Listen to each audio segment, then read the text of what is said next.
Hello, everyone, and welcome to this very exclusive interview. I'm your host, Crystal, and today's guest is actor, playwright, and director Anthony David Lawson. Thank you for joining us today.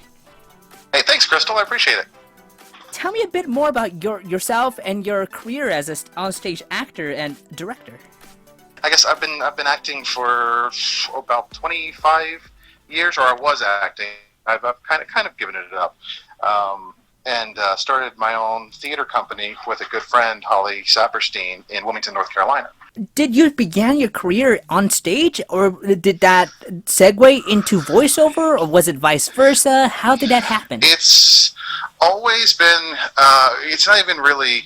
I mean, it's hard to call it a career where this is always secondary to real life. You know, this is community theater, and it's not professional theater. We are professional quality. We absolutely excel. It's not community theater in the way that you think of it. Voice acting came about when I was doing Shakespeare in the Park.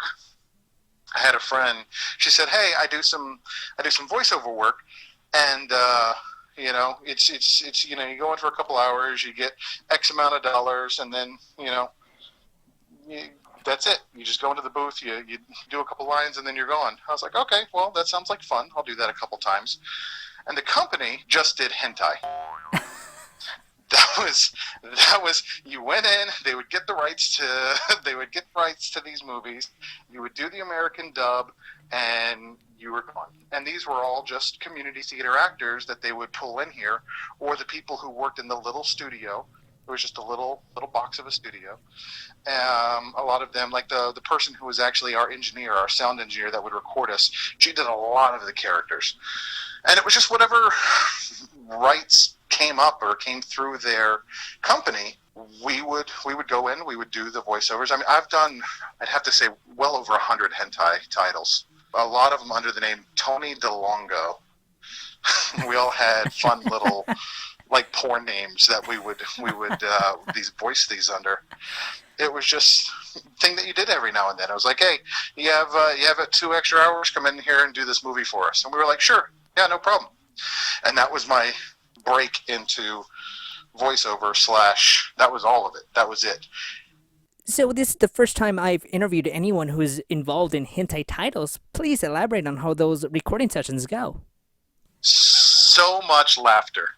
Like you cannot go in there and and not have a sense of humor. Honestly, I say that jokingly, but it's true because it did affect some people. Like some people couldn't do it. They'd always be like, "Hey, we don't have enough girls. Do you have any friends that could come in here and do that?" And I was like, "Well, I've got something they could try." And I was like, "Do you want to try this?" And they go in there like, "I can't do this." Through just doing the work, the only bit of Japanese that really stuck in my head was "it hurts." I was like, "Okay, this is bad. This is bad." It's like "itai, itai." I'm like, "No, I don't want to do this one. Sorry." But it was just a job, and we would laugh, and it was fine, and it was funny, and some of them were genuinely good movies, and you could tell that they were made to be not only sold to the hentai market, but made so that they could be edited and sold just to a wider audience. I know one in particular was called Dragon Pink, and it was very much like a Dungeons and Dragons kind of setup, and the sex scenes were like wedged into it so that you could easily cut those out and it would not affect the plot at all. And I think that that's what they would do. I honestly I didn't even watch a lot of anime going into this. Again, it was just kind of random people, almost like people just picked off the street. "Hey, can you come do some voices for a couple hours? Thanks. All right, see you later." Totally not sketchy at all. It's not as glamorous. Not as it's super sketchy. I mean, it's this little office in the back. It's like it's one room, just one office, and the film company would do all these little side projects. They do these film projects and everything, but one of the way they had money coming in was doing voiceover. And we started off with hentai, and then we started getting the English versions of foreign films. So I know I personally did John Leguizamo's American voice in a Spanish film that he did completely in Spanish. And gosh, I wish I could remember what that was called. There was a German film, I think it was called Fatso, that I did the English voice. I did a voice in Gamera the Brave. We started doing those, and every once in a while we would get some lovely anime films that thankfully didn't have the kind of content that we couldn't share it with all of our friends. And I suppose Loveless was one of them. LoveLess is definitely one of them, and I knew nothing about it beforehand. Didn't know a whole lot about it afterwards either. And it was strange because years later, I would find reviews and stuff online. Because I'm not going to say everyone, a large portion of people who love the genre hate dubs. I mean, they don't like dubs, and I understand that. I expected it. Like, I expected people to absolutely hate what we were doing, because I rarely see anyone who loves dubs, very rarely, unless it's like not available subtitled, is like the one instance. And before Loveless, I think the really big one that we got, and I cannot remember the name of it. I will butcher it if I even try it. The American title was The Obnoxious Aliens. Do you remember Lum? She had like bright blue hair, and she wore a little tiger bikini. And there was a long-running series. Wait, is this a clean? Is this a clean title or a hentai? Yeah, clean title. No. This was clean, and it was big in the 80s. Oh, you mean Rumiko Takahashi's Urusei Yatsura? That sounds right. Yep, I know what it looks like. In my mind, I see it, and I always have to go with just either Lum or the Obnoxious Aliens. And I played Lum's dad, which, if you've heard my voice in Loveless, Lum's dad was like, "Lum, what are you doing? I got this weird," it was just this weird, gravelly, mix between a Fred Flintstone and a dinosaur kind of voice. And then I played something, so whispery, and we got to have so much fun in that room. And that was the first time that I got to do this major character. I was looking at it, I was like, wow, I know this. I've seen these images before. And after that, it was more hentai, foreign film. So that's your venture in voiceover with hentai, and again, just to reiterate, this company was called the company that had all these rights was called. The company was called Swirl. In the town, it was called Swirl. They would get stuff from Media Blasters, Vanilla, from all these different companies. But the ones who actually did, and I'm probably saying stuff, it's not like we're a huge, big company. Like I said, we were in a closet. So I don't know. There's no such thing as what I'm not supposed to say. And it's just, unfortunately, some people are going to have this grand idea of what we do. And that's not it. But the company was called Swirl. And they would do these, low budget cop shows in Atlanta, like shoot 'em up movies straight to DVD. And in this other corner, we were doing voiceovers. Can you elaborate on how you got the particular part of Soby in Loveless?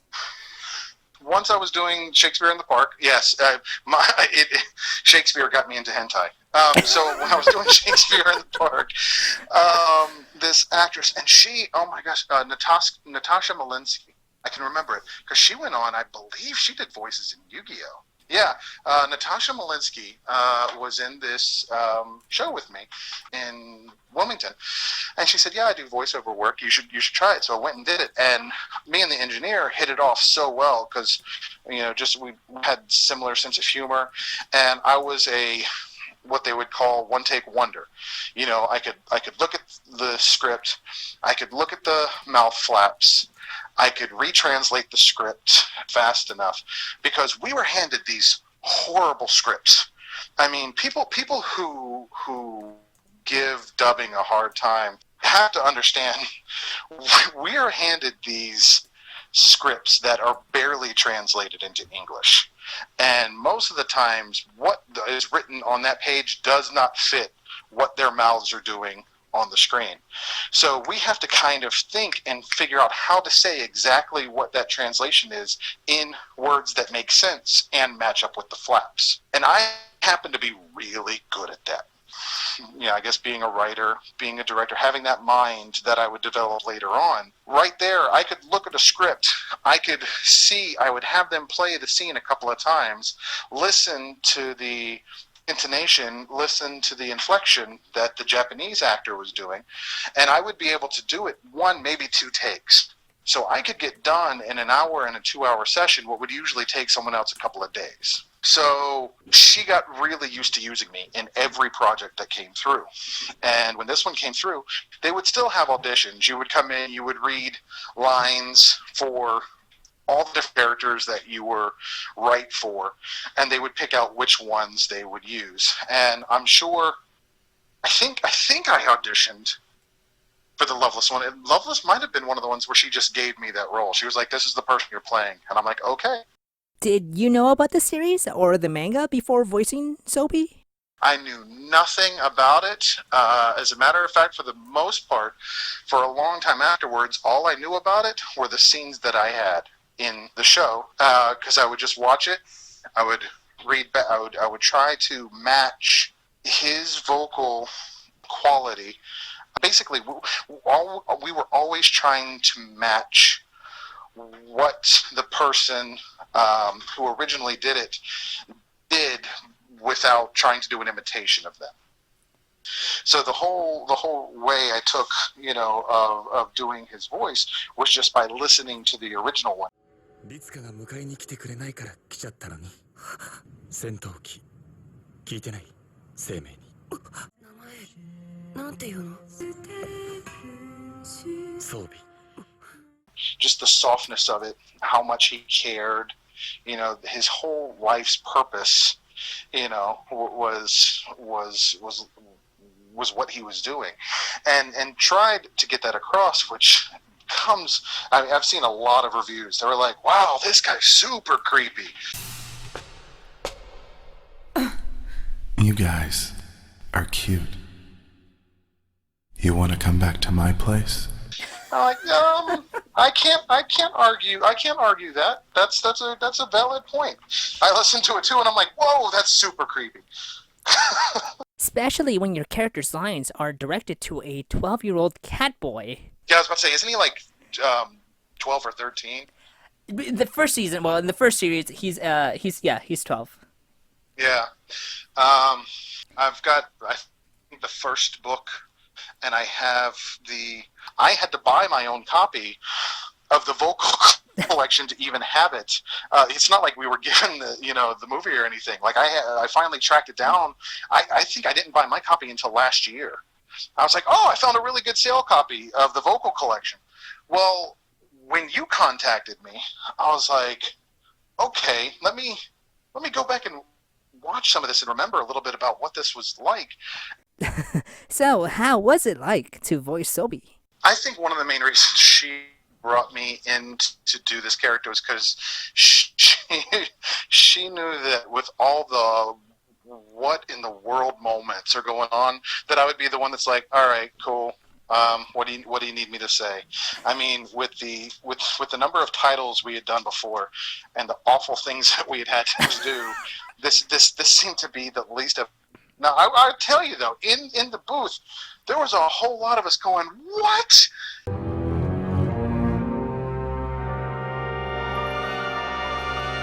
now have to form a bond. A bond stronger than any bond between two people. A bond? Yes, sir. Well, like, what is he saying? What is that, a cat boy? What's going on? Okay, let me see that scene again. Okay, and then I'd stop laughing, and then I'd do the scene really quiet, and I'd say what he was on, and then they'd cut. I'm like, what did I just say? Okay, what's the next line? And I'd look at the next line, and I'm like, oh wow, this is. I definitely. I'm not gonna lie. I have nothing against. I think it's beautifully done. I think it's. It really has a great style to it, but man, that is some difficult material to defend. It's hard to defend that. the relationship that's going on. And I think me personally, not that I had much invested in it, mentally, I just never considered him human. I was like, it was almost like, this is going to sound so weird, but it's like the Terminator and John Connor. Just accept the Terminator happens to be in love with John Connor. Oh, God. Yeah, that's going to that is going on the Wikipedia of LoveLess, or you know, Yes. voice actor describes the There had to be a series as. detachment. Oh my God. There had to be some sort of detachment that made his sole purpose in life about this boy that made it okay to not think about it too much and then just continue on to the next line. I honestly don't remember it a lot, and my window into the world is basically whatever lines that I gave. Like that's all I really know about it. I do remember feeling very uncomfortable. Not uncomfortable like I can't do this, or uncomfortable I don't want my name on this, but uncomfortable like, is this healthy? Like who is this? Is this appropriate? Like, this doesn't seem right to me. And not to sound judgy, because goodness knows I did a movie where tentacles grew out of a violin and violated people. So I know that's not right, but there's something when it's like, I am the only person who can look after you, you know, you must love me. It's just, it is unsettling. It is uneasy and that's just without knowing the larger context, because I don't know if I've ever seen all of it, you know, to contextualize it. I don't think I've ever seen the whole story to see how things play out. The series was created by artist and author Kouga, if I'm pronouncing that correctly, and she created the series to illustrate how we create our world based on the words that we say. That's why you have all those spell battles with words. Restraint! Take his freedom! Get him! Release. Solidify! Every time someone uses a spell, they don't only say words, but they kind of, whatever words they say, kind of illustrates that battle scene. All walls will crumble.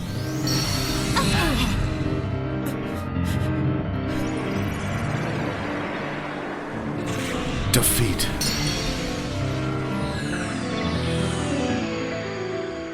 Overall, the series is not a yaoi, although the fan base has labeled it a yaoi, which I think the literal term for that is boys love or men love or something like that. I think that was the first time I'd ever heard the term too, was when we had done this the first time. I'd never heard of a yaoi before, and that was the first time I'd ever heard the reference. That's how people were just referring to it as. They were like, oh yeah, that's my favorite yaoi. And I was like, your what? To me it said like my favorite owie. I was like, your owie? How did you get an owie? And they had to explain it to me. And I remember in the room, we were always just kind of like, it always seemed to get really close to the line. But for us, it never tipped over the line. It was like, whoa, we're getting really, really close to the, I'm uncomfortable. Okay, we veered back. We're okay. This is good. And again, to reiterate, I always just, in watching it, it appeared to me there was this otherworldly sense to the character, that he was more angelic. I would oftentimes think of Ariel from The Tempest, Shakespeare's Tempest. I would think of the Ariel character, just this otherworldly protector, and that seemed to make things okay if I kept that in mind. And that's the best I can remember it, because I don't really, the next week we were doing some sort of like Puppy Patrol movie. What? And we were doing some talking car movie. Yeah. Yep. I really should have pursued. I should have kept going. I love doing it. I absolutely love Why didn't you? doing Actually, voice I could acting. see you having a really prolific file. I mean, why did you not continue? I was just busy doing stuff that I enjoyed. Yeah, doing theater in town, producing shows, and never really looking up how to do it. At the height of when I wanted to do it, I would have had to have lived in Atlanta or LA. That was those were the choices.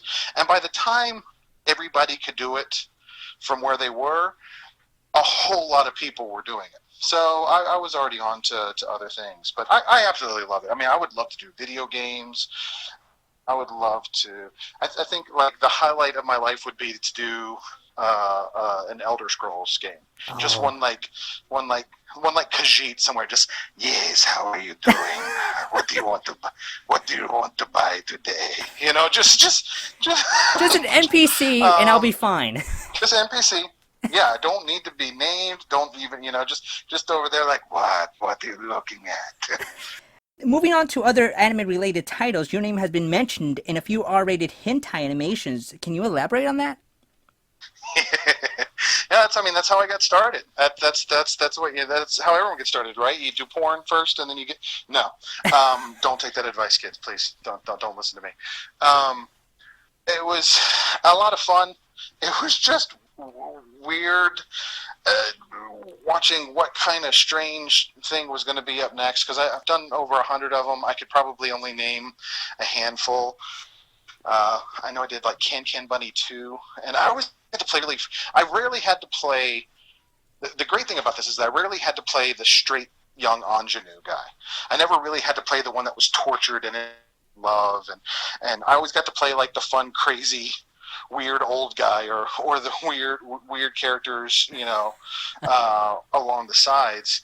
But sometimes I would, and doing hentai is where I learned that as soon as the glasses turn white, the character is evil. It's over. It's over. If you wear glasses, you're fine. If the lenses turn white, I'm like, oh crap, he's evil. Didn't realize that. And you all of a sudden have to do the evil voice. I mean, so many. There's a Can Buddies 2. I played this little old surfer guy, and he reminded me a lot of the old guy from Dragon Ball Z. Oh, Like his art design. I was like, wait a second, are we legitimately trying to rip this off? Like Classroom of Atonement, Hotel Nanamura, which was that one. While being hentai, I let them use my real name because I thought it was so well done and so funny, and the sex was just slightly more than you would see in a like a Showtime movie and everything. I was like, I like this movie. Put my real name on it, because I went by the stage name Tony DeLongo whenever I was doing hentai. Until I found myself. I think the site was called Crystal Acids. It was a internet database of I don't know if it was just specifically hentai, but voice actors who had done hentai. It was called Crystal Acids, and that was the first time that I had seen. Hey, wait a second! Somebody's collecting the titles that I've done. I don't even know the titles of these. I didn't know the fan base, and fine talking about hentai, but that's like LoveLess. I didn't know the fan base it had until I started seeing these. Like YouTube really brought that out too. YouTube came out just a little bit after we had done these. The dubs started hitting really big. And years later, I was like, oh, I remember that thing I did. And I look and I see these clips and I read the comments, and most of them are just bashing. Oh gosh. God, one of my favorite ones was like, can everybody just take a moment of silence to the American actor who had to say all those creepy lines? I read that and I one. responded, I was like, hey, I appreciate that. Thank you. Like, I respond. I'm like, I don't care. That's fine. That's cool. But yeah, I mean, I'm not even exaggerating. Over 100. I have, and sometimes they had this closet full of like the promo copies, And a lot of times we would get promo copies if we wanted them. I don't know why we'd want them, but just like for the real, and I was all about it. So I have probably about, I would say 40 of the movies that I've been in. I've got copies of them. Going back to LoveLess, though, who was the ADR director and how was it working with them? So you would think there'd be one, right? So whenever we would do one of these sessions, it was me and it was Shannon who was in the booth, and that was it. She was in the booth, she was mixing the sound, she would like, okay, record, she would do it, and she's like, okay, do it a little bit like this, okay, all right, we'll move on to the next one. Or she would do it and she'd play it back, she's like, are you good with that? I was like, let me tweak it, let me do this instead. It was just a collaboration between the two of us. Most of the time, I would just say, let me listen to the original. Okay, I got it. I'd look at the words. I'd be like, I was like, let me see it one more time. Got it. And then I'd do the words, and it would be on to the next line. Sometimes she'd be like, okay, you have to tweak this. You have to do this. But it was me and Shannon the whole time, just sitting in this booth. No one else involved in this process. I never saw. I think maybe one or two times she had someone filling in for her, and those sessions were never quite as fun. But there wasn't a lot of direction going on, as much as you said that word wrong. No, it's Ritsuka. I was like, that's what I said, Ritsuka. No. You got to say it like this. I was like, I don't know what you're saying. It sounds that way to me. So it was just a collaboration with the two of us going, did that sound good to you? Sounded good to me? Okay, let's go. Shannon was not only the ADR director, but she also had a role in LoveLess. Yeah. If it's ever really high-pitched and screechy and all the time, why don't you love me? You think...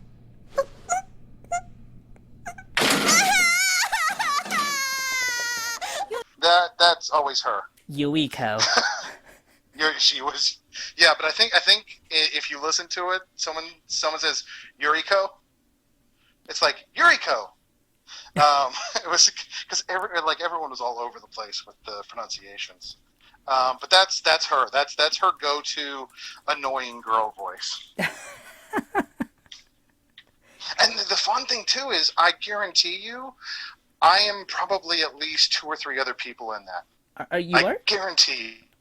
I don't remember, but I like every single time we'd ever do anything, she's like, all right, you see this guy? He's got one line. Can you do it real quick? I'm like, hey, what's going on? You know, and then it's like, all right, got it. And we'd move on to the next line. Oh, well then probably you were one of the extras or anime NPC. Yeah. All the time. She's like, all right, do this. Give me your, and she would like reference other movies and other shows we had done. She's like, give me this guy. I was like, oh yeah, got him. And I'd be like, hey, what's going on? And just anything that didn't sound like the main character. It got so bad. There was a live action, I think it was a Polish or a Russian movie called Alexander.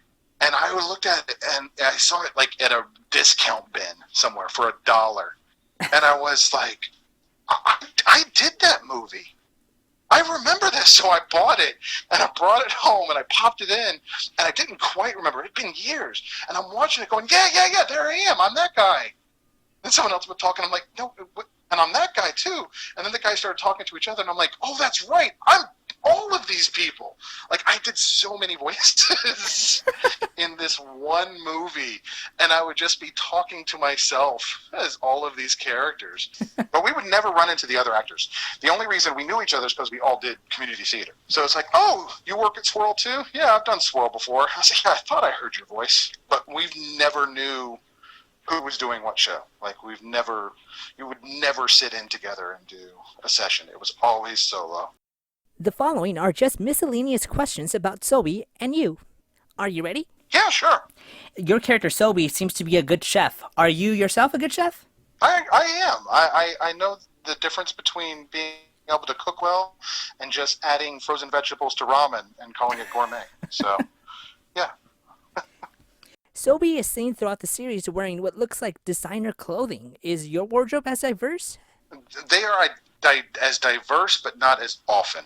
I go through phases where I like to wear really strange and fun clothes. Most of the times, it's jeans and a t-shirt. But I own the clothes that I'm like, you know what, today I'm feeling a little saucy, and we'll put on some flared jeans or something with an elaborate pattern on it. They've got a selection of coats, but it's just not as often as I probably would like to. Something fancy? Oh yeah, I've got weird. I'm like, ooh, this looks fun. Here's a shin length white coat that I would never wear anywhere. I just feel like wearing it today. But it doesn't happen a lot. Like, I'm not known for doing that. Mostly it's kind of like, oh, haven't I seen that T-shirt before? And I was like, yeah, I bought 4 of them, so I wouldn't have to think about it. Like I have four of the same Mr. Robot shirts, so that I wouldn't have to think about it. I would just throw it on, and I'm like, all right, let's go. And it just says F Society on it.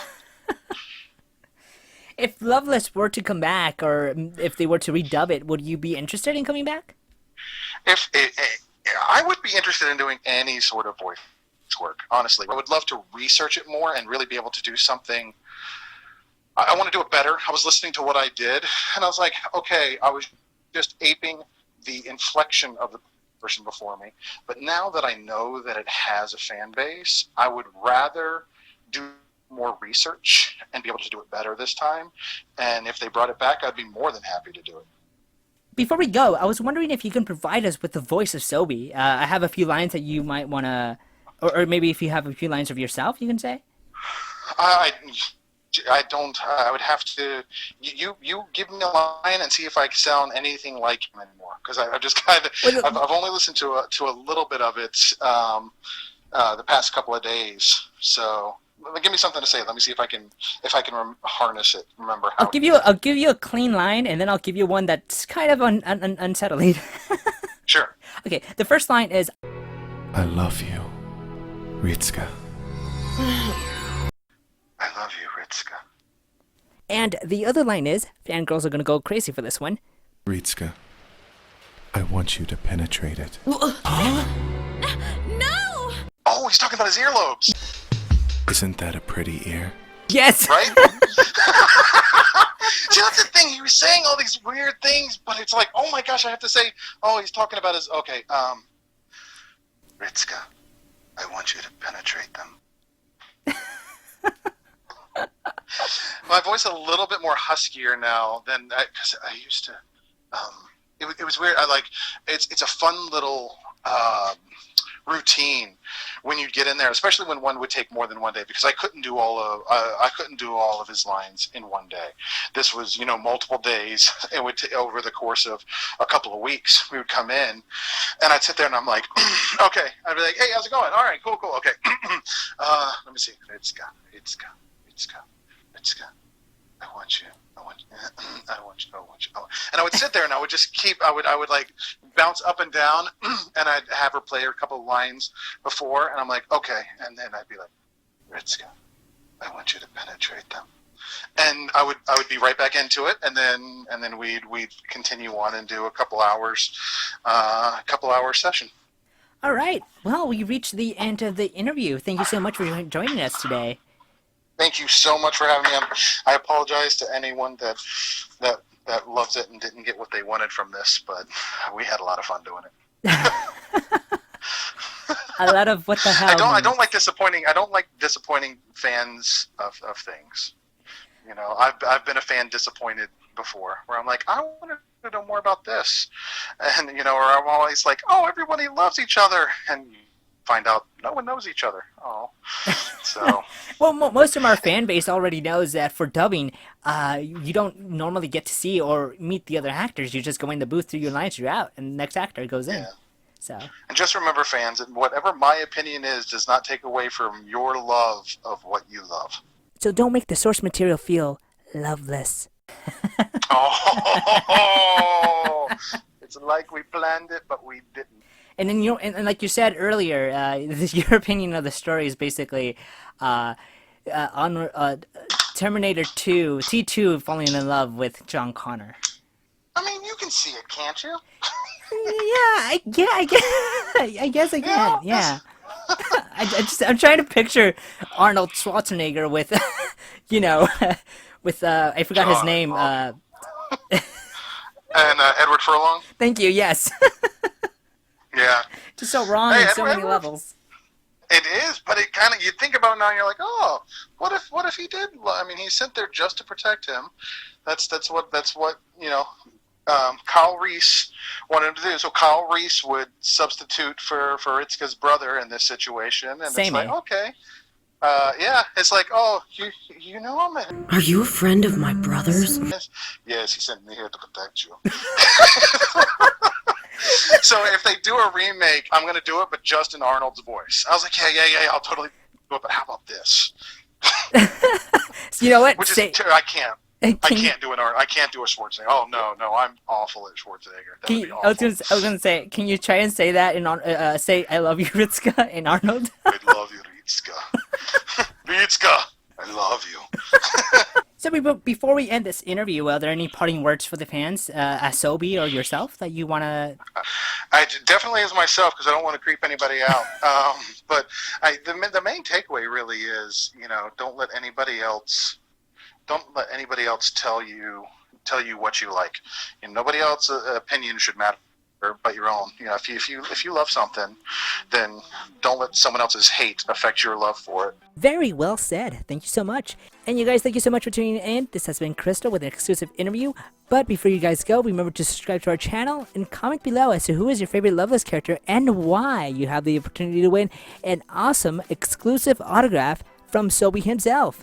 And the lucky winner will also be receiving the entire LoveLess anime collection. That's right, a lucky winner has the opportunity to win the entire LoveLess vocal collection. All you have to do is subscribe to our channel above and comment below as to who is your favorite LoveLess character and why. More details are in the description box below. I'll leave you guys with these awesome videos for you to watch.